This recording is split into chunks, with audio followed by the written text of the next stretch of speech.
Hello అండి, అందరికీ నమస్కారం. Welcome back to Saubhagya kitchen. ఈరోజు 4 రకాల పప్పులతో జంతువులు చేస్తున్నాను. చాలా కమ్మగా ఉంటాయండి ఇవైతే. ఒకసారి ట్రై చేయండి, చాలా బాగుంటాయి. ముందుగా 2 కప్పుల బియ్యం తీసుకున్నాను. 2 కప్పులు అంటే ఇవి 4 కప్పులు అవుతాయండి, చిన్న కప్పులతో కలిపి. 4 కప్పుల బియ్యానికి 1 కప్పు శనగపప్పు, 1 కప్పు పుట్నాల పప్పు, 1 కప్పు వేరుశనగలు, 1 కప్పు మినపప్పు.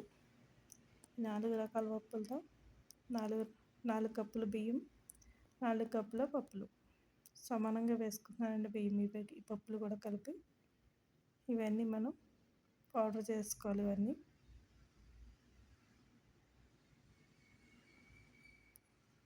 పుట్నాల పప్పు, శనగపిండి ఇది కూడా పౌడర్ చేసానండి. అన్నీ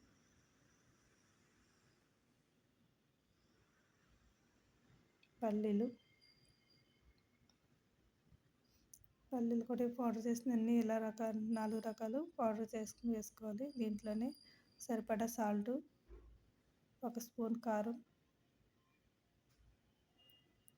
4-5 స్పూన్ల వాము కూడా వేసుకోవాలి. ఇవన్నీ పూర్తిగా ఒకసారి కలిపేసుకుందామండి.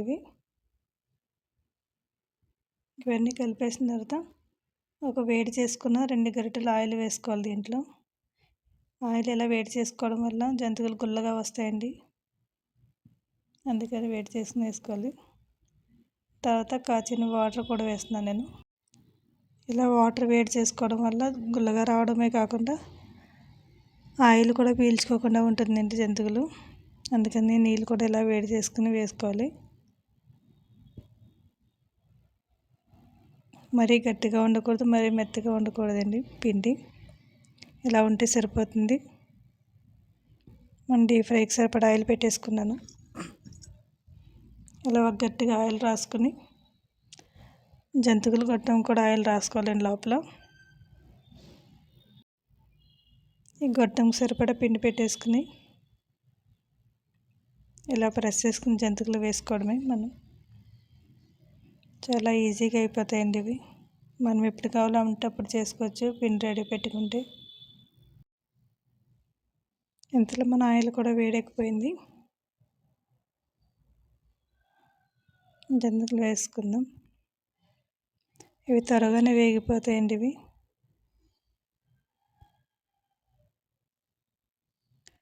కమ్మగా కూడా ఉంటాయండి. మనం ఎప్పుడు చేసుకునే శనగపిండి జంతువుల కన్నా ఇలా 4 రకాల పప్పులు వేసాం కదా, టేస్ట్ కూడా చాలా బాగుంటాయి. కంపల్సరీ ట్రై చేయండి.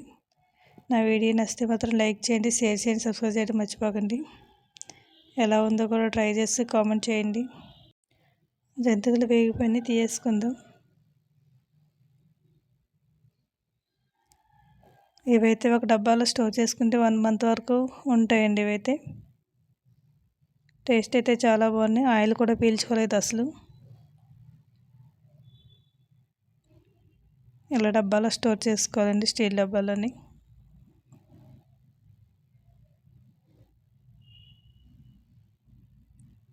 Thank you for watching.